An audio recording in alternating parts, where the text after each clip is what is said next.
Good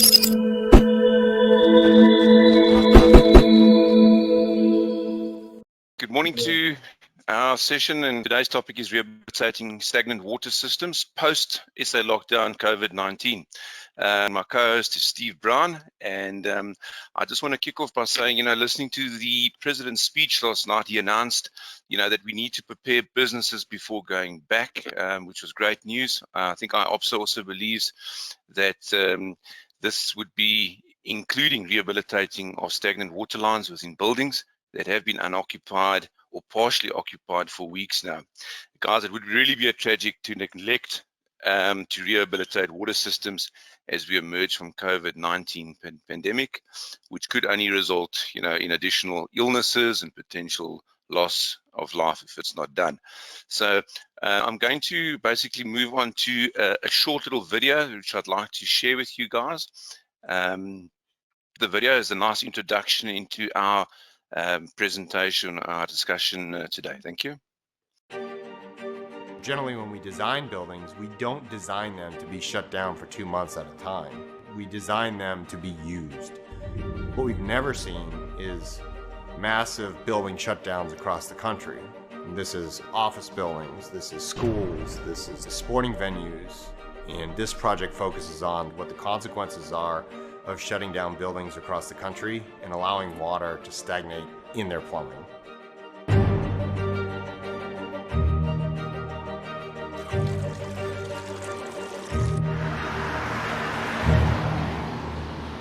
Right now, we're involved in drinking water safety in buildings and understanding how buildings can become contaminated and how you can decontaminate the water and plumbing inside buildings. So you ready? Yeah. Okay. So we're going to flush for 5 minutes. As water sits in the pipe, it ages, and chemicals leach from the plumbing like lead and copper and accumulate in the water. And so under normal circumstances, somebody comes along and uses that water, and the levels of chemicals are not high enough to pose a health risk. Excellent. And just an acknowledgement to Purdue, that's a university in the United States that did that video and a discussion on what they're doing to basically purge water lines. If you guys want to watch the entire, let me just quickly open this. If you guys want to watch it, there's the link on YouTube. Guys, let's kick off and let's just see, what is water stagnation? Basically, when water is not drawn through a plumbing system over an extended period of time, what happens is the water becomes stagnant. Now, ladies and gents, think about different type of plumbing materials, such as different type of pipes, different fittings on those pipes, maybe different types of coatings. These all raise the concentration of those heavy metals, as you heard in the video that was just played. And a very important contribution, what happens in the stagnation is that it supports the accelerated growth of microorganisms, pathogens, things that come to mind like Legionella, and these all can cause great harm to the building's occupants. Just similar to the coronavirus, those that are the greatest at risk of becoming ill of such pathogens are likely the elderly and those that who are immunocompromised. So moving on to the next slide, let's just understand what is potable and what is stagnant. So potable, as you can see, is the shortest list here. It's safe to drink. It's people and animals rely on this for their good health. It's a source of essential trace elements in your daily diet. And if you test it at any of the points, you should get a reading. And when I say points, I'm talking about terminal points, a tap between 0.2 and 0.5 milligrams a liter of free chlorine. On the other side, stagnant water, do not drink. Dangerous for your health, as I've stated there. The trace elements have either all been removed, or you might even find there's no free chlorine left in the taps or in the pipe systems. It has a bad or off taste. If you smell it, it might have an unpleasant odor. Excessive amounts of heavy metals, which is not good. And for those of you that have open stagnant water, you'll find that it runs a fairly dark, like a brownish color, and even just a light off white color. If you look at the picture on the top, you can see there's a slight difference. And as I mentioned on the previous slide, the accelerated growth of many microorganisms like Legionella, that's extremely dangerous. So dealing with stagnant water, I just want to stress straight up front, and you're going to hear me stress this over and over, and my colleague Steve might just jump in to say PPE and handling of this is critical. Okay. Let's move on to the next one. Guys, just quickly going back, just for those who don't know, I just want to quickly mention that free chlorine is basically what is left in the system when you test it. It's just it's the not the initial chlorine load, but basically what is left in the system. It's a very low concentration of chlorine. So how do we remove stagnant water from buildings? Well, the easiest and the most convenient way to do this is basically to flush out at the terminal points using fresh, pressurized, clean, potable water, and that's normally supplied by the municipal water or a main line that obviously enters at a building. And then obviously as soon as you start purging, you remove stagnant water out of it, out of the system, and you bring in fresh, clean water. There are other ways to introduce chlorine into the system. You know, you could boost chlorine into buildings, onto water lines. But guys, I want to state up front, this is more involved, it requires special care, and sometimes long hours at times to do certain things and testing and checking. Most practical, flushing the system is probably the way to go. Yes, you're probably going to ask yourself, flushing out of a stagnant water and replacing it with potable water is going to be seen as wasting water, 100%. And I cannot say to you, you need to run this terminal point for this long. This flush at this point needs to be X amount of time. I think the licensed plumber will have to evaluate each case on merit and take into account all means to try and reduce unnecessary water wastage, such as maybe testing the water quality at the points before purging for extremely long, using test kits if you can get hold of them, electronic water testing kits, etc. Let's move on to our next slide, which basically I just want to explain to you, and I just want to see if I can get my little drawing tool here so I can just guide you guys on something. So municipal lines, which is obviously your main line, these lines are treated with clean chlorinated water, and what you're trying to achieve is, if that's your building that's been unoccupied in the back there, you basically open the tap, and by opening a tap or taps or any of the other water systems, you bring in fresh chlorinated water and you basically purge or flush out the stagnant water. In South Africa, municipal water is supplied to households and buildings, and they already contain chlorine. Chlorine itself is a disinfectant and kills most pathogens. Water lines that are chlorinated are treated by the likes of the guys up here at Rand Water Board, and then distributed to the various municipalities.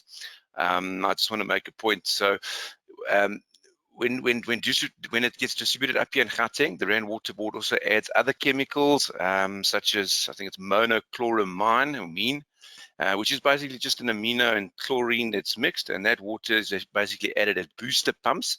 And what it is that monochloramine basically protects the water against things like bacteria for approximately up to 8 days. Guys, but please, I just want to stress that this may vary from area to area. Guys down at the coast or maybe in other areas, that might not be as long as 8 days, could be completely less.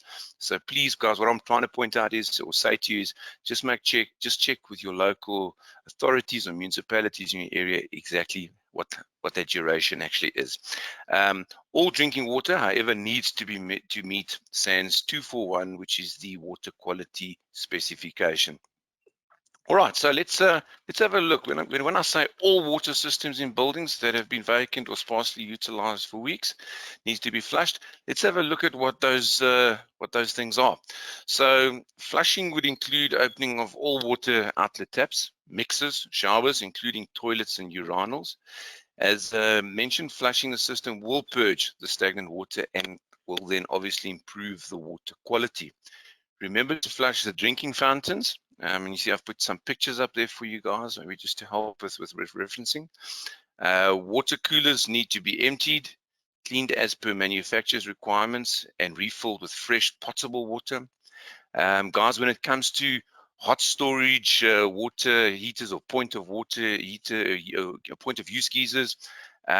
Please make sure that you adequately flush them, and where possible on the hot storage water heaters, try and get that to a minimum of 60 degrees, to heat it to 60 degrees for at least 1 hour wherever possible. So I can understand the difficulty going out to buildings and doing this and trying to achieve it, and that's why I'm saying wherever possible, because within SANS 10252 Part 1 of 2018, we need to at least heat water to 60 degrees for 1 hour a day. And why we do that is to try and kill those pathogens like Legionella.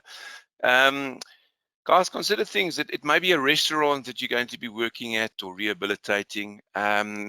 Look at things like mist sprayers. When I was trying to think of all the different type of builds, I thought, hey, what about mist sprayers?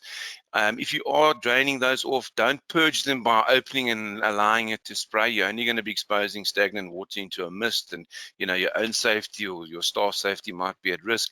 So rather just try and open it up at the point, drain as much of the stagnant water out, and then just make sure that you step away and have the correct PPE, and then maybe just like purge it through the nozzles for a very, very limited time, just to clear that nozzle section on those mist sprayers. Take other things into consideration, guys. Outlets that are the furthest or the greatest distance from the service connection should maybe require to flow for a little bit longer than maybe the ones that are closer. Please, guys, remember to flush all drinking water fountains, water coolers, water bottle fillers, and any other terminal points that I might not have mentioned or for some time. It's very difficult, as I said in the earlier or the first slide or second or third slide, how long that duration varies. It can be based on many factors, such as outlet velocity. I'm thinking of things like distance from the main line could be a factor. So guys, you need to use your discretion, please. Guys, there you see two pictures of a toilet, one with a lid up and one with a lid down. I want to say that IOPSA encourages good health practices, and we urge all our members and their staff and plumbers out there to attend to such rehabilitation of stagnant water systems, to please ensure that you're using the correct PPE, face masks, maybe gloves, those kind of things when working and rehabilitating systems within buildings. Remember, open tap slowly. You want to avoid splashing. You don't want splashing happening before flushing toilets. Close those lids. As you can see, the ticks lying on the closed lid there. It prevents aerosols filling and splashing up from the toilet. So guys, please close the toilet lid and to prevent that nice word called toilet plume. Now, for those who don't know what toilet plume is, let me try and explain that to you. And I'm going to try and use it with a picture that I've put in on the following slide. Let me just quickly move down here. I'm sorry, it's just taking a while to move over. There we go. So as a toilet flushes, it causes water turbulence. And this causes aerosols, splashes, water droplets, and these things migrate out of the toilet bowl. Basically can fall onto you, can land onto your hands, and you touch your hands into your mouth, that kind of stuff. It's basically the droplets and the aerosols of stagnant water that you are flushing out or clearing, that one doesn't want to breathe in or allow to come into contact with you. So stress once again, guys, please, PPE, face masks, take care out there. All right. Guys, the next slide is all that I want to try and illustrate is that SANS 10252 Part 1 does talk to disinfecting tanks and water lines. I've nowhere read in the standard that it talks about COVID-19 and things such as, this is what you need to do in a lockdown and when you go back for the first. This is all new to us as well. We've done a little bit of research on it, and it's evolving every single day. So what it does, however, state, and I'm not going to go into word for word, I just want to point out to you and grab a screenshot if you want to. Guys, it says underutilized storage tank. And in fact, the point I want to make is that it makes reference to longer than 2 weeks. I know Marius van Wyk recently did a great presentation on the specific topic that you see there. And I'm not going into detail, as I said, but I'm suggesting that maybe you listen to that webinar, which you could probably find on the Plumbers app. Or just consult the relevant standards, and you're more than welcome to grab the following screenshots as we go through. So basically, I think it's the next 2 or 3 screenshots. The only point that I would like to maybe make mention on this screen is calcium hypochlorite. Sounds like a very big word. Basically, when you think of that, think of like swimming pool, summer fun. It's usually a chemical compound. It's white. Yeah, it's a white solid. Think aftershock, think HDH type of, that's all I want to try and put, maybe state it on this slide that I'd like to just try and touch on.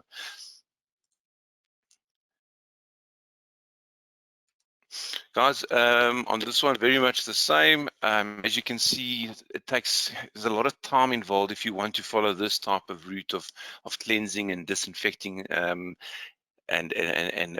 clearing of tanks. Any point I want to touch on here, sodium hypochlorite is also commonly known as bleach.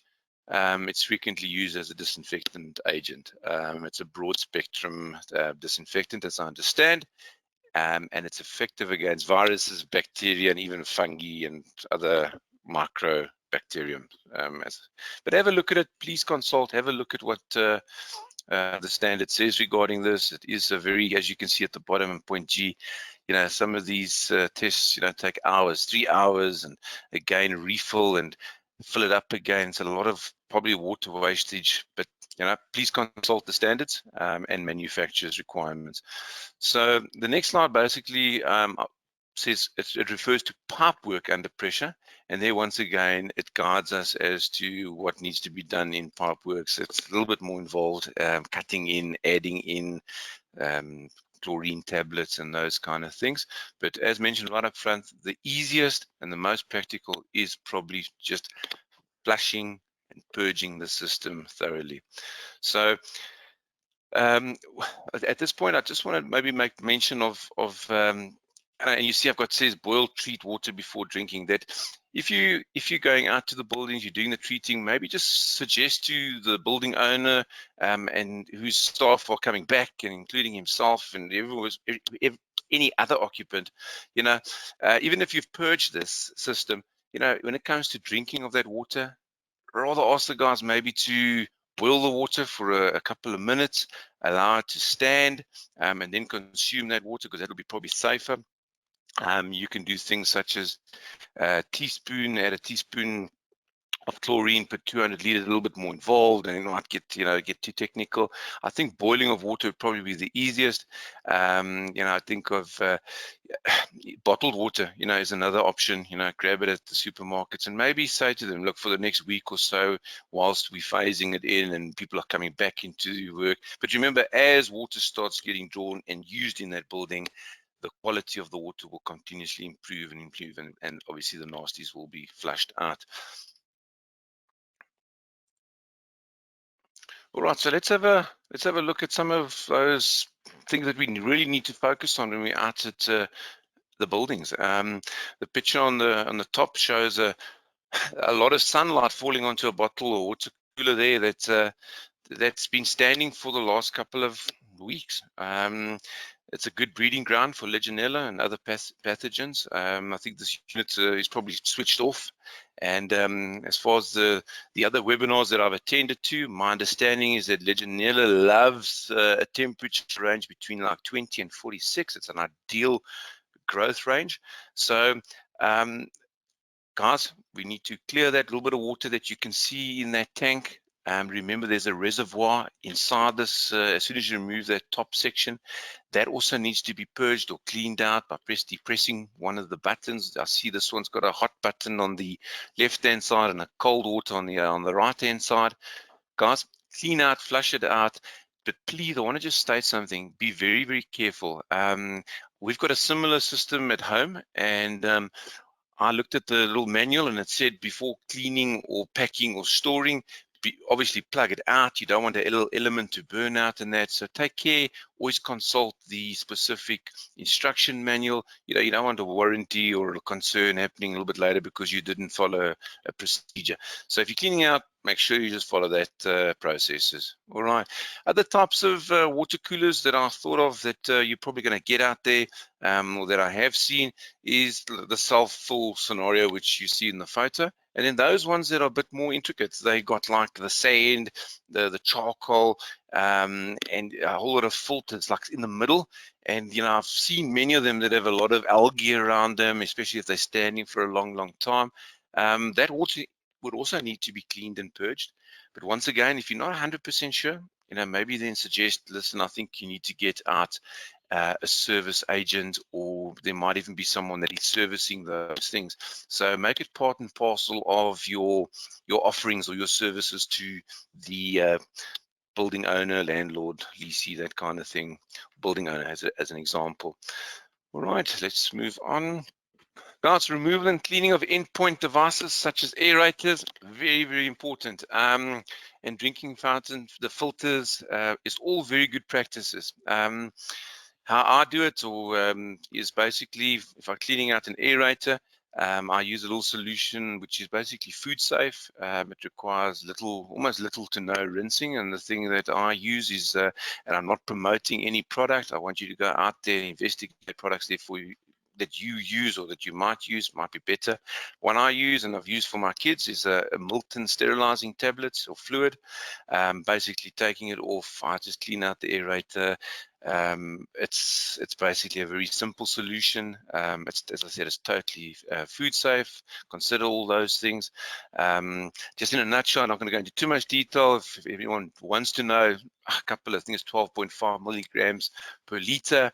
And the only important part there that you got to remember that you can't use one solution the next day, the next day, the next day.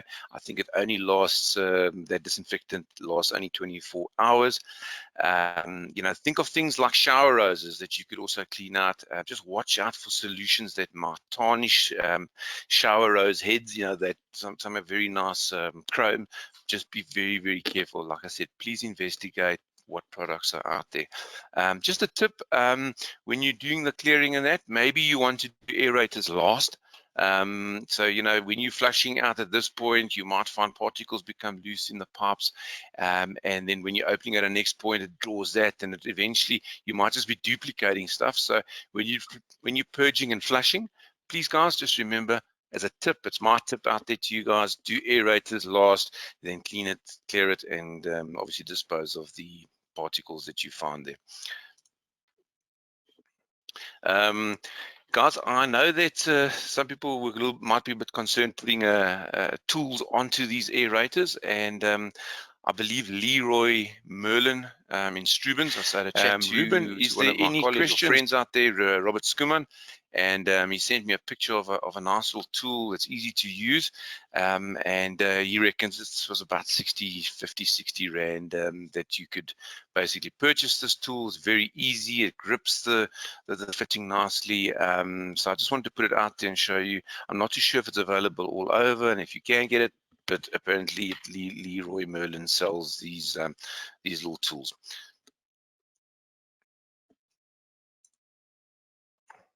Guys, when you're at the buildings, consider water fountains, landscape, irrigation systems. If I think of places that one visits, sometimes you see these irrigation systems popping up and it sprays and that. Think of stagnation of water in that systems, spraying, and that's what you want. You want to be able to try and see if you can just flush it gently, purge it, put nice fresh water into it. Guys, once again, follow manufacturers' recommendations for disinfecting water systems, especially little, fountains. Consider wildlife in there. There might be fish and a whole lot of other stuff. But how one would try and clean those if it's just a normal standard water fountain, or it's just to discard, maybe decanter the old water, clean out that gunk or that green algae that you might come across. Use PPE, obviously, doing that kind of job, and then just refill with fresh water.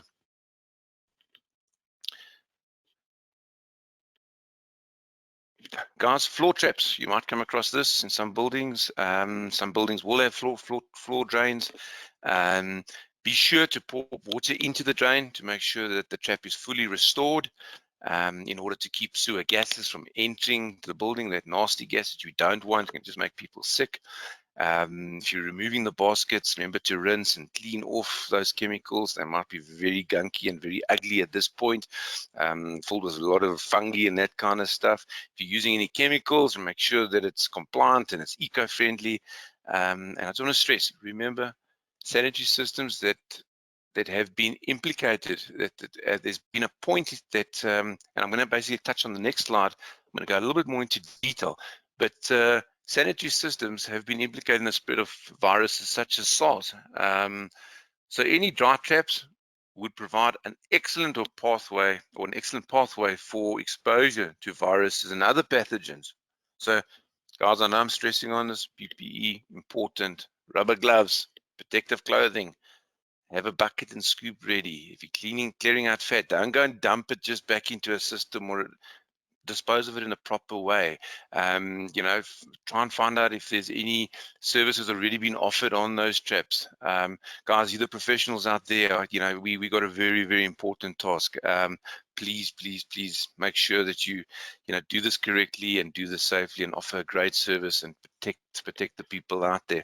So on that point on SARS, I just want to quickly take you to the next slide, and it's a little bit of a funny slide, and I'm going to try and explain this to you. So the SARS virus was said to have infected others via bad plumbing or plumbing drainage system. It happened in Hong Kong. I believe the building was called the Moy Gardens, and basically it was inadequate plumbing. It was a trap that wasn't functioning properly. There was a fan, and let me just quickly grab my little pointer here. So what happened is this resident over here basically had no contact with the other two residents. This guy was infected with the virus, and obviously was doing his little business there. The flushing the toilet created aerosols. That aerosols basically went up the drainage system, and guess what? On the second level, there was a trap that had dried out or wasn't working properly. The gentleman obviously closed the door to the toilet section. That created a little bit of a negative pressure. That then a fan obviously was had sucked or created that negative pressure, as some of the theories have it, and pulled out those aerosols. So this gentleman then obviously got sick, and that aerosols then were distributed and sent to the other levels of adjacent buildings by air current. And well, this guy ended up with a similar disease, and it's all had that trap. And I think that's the point I'm trying to make. Had that trap been properly sealed, obviously that wouldn't have affected that person and that person. And that's why when you're doing this rehabilitation of stagnant water, guys, have a look. Hey, this trap is not full. I don't see anything. Just fill it slightly, fill it up again. So check if it's working. Dry traps or traps and water seals can dry out for many reasons. It can be long periods of no use, can be just normal evaporation, siphonaging, negative pressure, those kind of things. Please, guys, consider traps when you're busy with this rehabilitation of water systems. Guys, I want to have a discussion on water treatment systems. We're talking about filter things. I think of things such as reverse osmosis, little units that are in buildings. You know, if there are water treatments in a specific building, such systems need to be regenerated as well. I know you might think, but hang on, it's a great system, and you know it's going to filter the water. I cannot say, and I don't know if you can say. It may be possible that the long duration has caused bacteria and growth of pathogens in these filters. And under stagnant water conditions, you know, I would recommend rather replacing these filters or cleaning them. But guys, you see in red and bold at the bottom there, I want you to consult and follow manufacturers' disinfection procedures and recommendations. Water treatment systems do have a limited lifespan, and you'll probably find a little tag on it sometimes. It says this unit was replaced 3 months ago, 5 or 6 or 7 months ago, and it has to be maintained in accordance with special directives of suppliers. If not, these units may cause the quality of water, as I said, to deteriorate. So guys, please, what I'm trying to stress is, if you're not sure, if you don't know, if you come across something like this, rather than say, put up your hand and say, listen, we can't work on this, you need to get someone that's specialized, someone that can. Remember, we might not have a filter. We might not be able to get a filter during this period. So guys, just putting it out there, please consider this as part of the water system and where people drink from, okay? Guys, Steve and I have basically put a little checklist together. So I think what was important for us is that we thought, well, if we were going out to a building, you don't want to try and miss anything out there. So guys, this is not the be all and the ultimate, and this is what we got to use. Guys, it's just an example. Add to it, add your own magic to it. In other words, you know, if you see on the left-hand side, I'm going to just use an example. So what did I check when I went out there? I checked the mixer. What area is it? It's the kitchen. So it's almost guides you as to, hey, I've checked that on this floor. How many units on this floor have I checked? What did I do? I removed the aerator. I flushed it. Guys, if there's any notes, make some notes, maybe some time that you spent on these units. And also, if there's things like you'll see right at the bottom, I wrote there water purification right at the bottom of the checklist on the left-hand corner. I said reception, it's on the first floor, it's only one unit, and I said service required but not able to flush system. But then guys, what's important is then state maybe to the building owner, maybe there might be a service manager in that building, and then say, please get someone out, document it, make sure that you've covered A to Z on it. And then nothing stops you from basically, if you get to a point and you're saying, well, I can't work on this, take a piece of paper, write on here, please do not drink, waiting for service to be done. Rather makes people aware than not put something on as a simple small piece of paper, warning under maintenance as an example. Okay, guys, I thought of possibly some of the questions that may pop up here. So how would I cost such a service? Guys, this is fairly new to all of us. You know, I think one service cost would differ from one person to the next. It also depends on the building to building. You know, a certificate of compliance, it's over 1,005. You know, do we issue one? Do we not issue one? How would we audit on that? You know, you might have a client that says, I want a certificate of compliance. Think of things that maybe you could write on that compliance. Like, I mean, there might not be enough time to go and check all the other stuff. Like, you know, is the geyser compliant? You know, I think it's going to be a huge task just to get through the normal process of purging and spending time and then moving on to the next kind of building. So if it is, my suggestion is maybe just to write, and I'm sure Steve will also guide us a little bit more on this later, is maybe just write there, rehabilitation of water systems only, if it's a requirement, the client wants one. And then what you could do, and it's a great opportunity, guys, a great opportunity to say to the client, listen, we didn't check the rest of the system, but I'd like to engage with you maybe in the next 2 or 3 weeks, or 4 weeks or next month, and let's have a look at the rest of your building and bring that up to compliancy. So that's what I'd like to maybe just mention on the compliance certificate, if that's a question that anyone might have out there.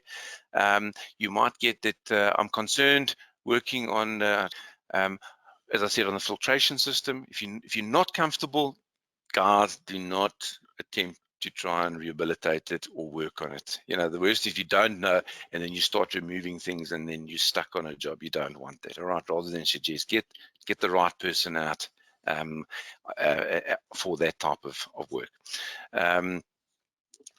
Customer says, I must come when they reopen. What should I suggest? Well, I think, as I mentioned earlier, our president said we need to get our buildings ready. This is not something that we want to do when occupants are in the building. Think of things like, and I almost think, if Steve would probably agree, that flushing and clearing should be done first. Before you have guys like cleaning teams coming in that want to maybe clean surfaces and that. This is vital, and this should be right up front. Attention should be given to rehabilitating water systems. I reckon maybe 5 to 7 days before a building is reoccupied to anyone.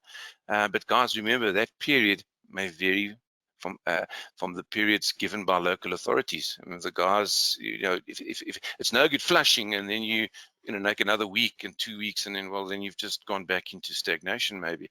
So, take that into consideration. Please, guys, do a risk analysis per building. Flush and then clear, and then clean aerators, as I mentioned earlier. The other point might be, where do I start? I think it's one of the questions. Do I start flushing at the bottom or the top of the building? And buildings are different. You get some big buildings and tall buildings. Other buildings are, one floor. I would suggest that if the geysers are at the highest point, or if you have storage tanks on the top of the roof, maybe start there, clear that tank first, and then start moving your way down and per floor until you get to the bottom, and hopefully by then we've had the entire line is purged. But it may vary. You might walk into a single building, single floor, and, well, then you don't want to start at the top or bottom. You know, just start on the first floor. When should I let the customers know about the rehabilitation of the systems? Guys, I'm suggesting that we do this as soon as possible. Start phoning those customers, start phoning those owners, landlords. I'm thinking of any person that owns or that houses employees.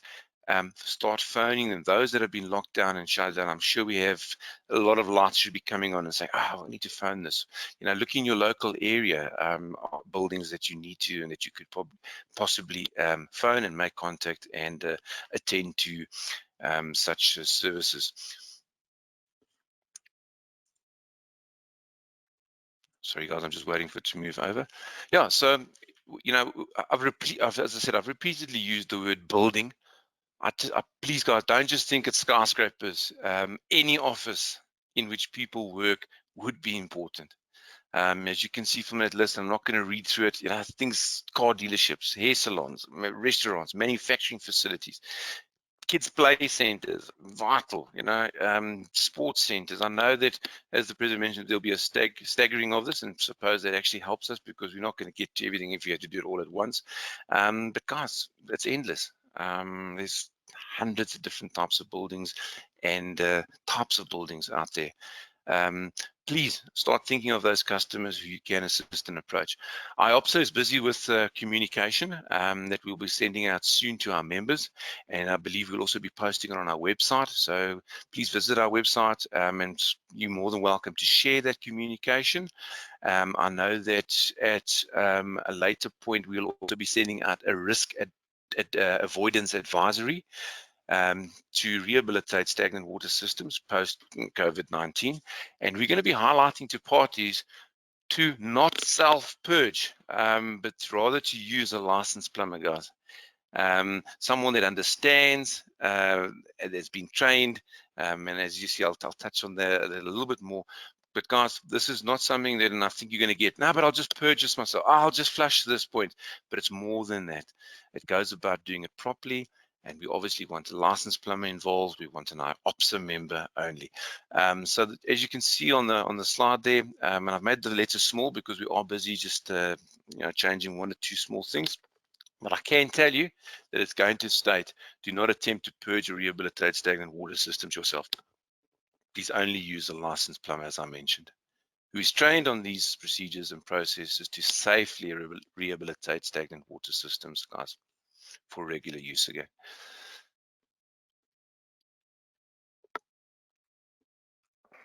Guys, and then I think as we're nearing towards the end, I just want to give special recognition to the plumbermag.com for articles that we've looked at, some of the places that we've researched to try and put this presentation together. IAPMO, also a source of information, the World Health Organization. Visit them, have a look at stuff like the Legionella disease, look at those kind of pathogens that you get out there, and then also just keep visiting our website, and we thank you for visiting, and please, guys, keep your eye open for updates. Thank you very, very, very much. And then I just want to end off by, before we go to a question session, and I see we're starting to run slightly over time now, our IOPSA and PERB have established a fund just to support plumbers who have been retrenched and temporarily laid off. And obviously there's no work, no pay kind of scenario. IOPSA members and PERB registered plumbers will be able to apply for this fund for assistance for plumbers in their employer who have not earned a salary and wage during the lockdown. I want to urge you, ladies and gents, please support this great initiative. No amount is too small. Please contribute. It will make, or your contribution definitely will make or help someone or support a fellow plumber in need. Please visit our website for more information. I want to just thank you at this point for listening to this important topic.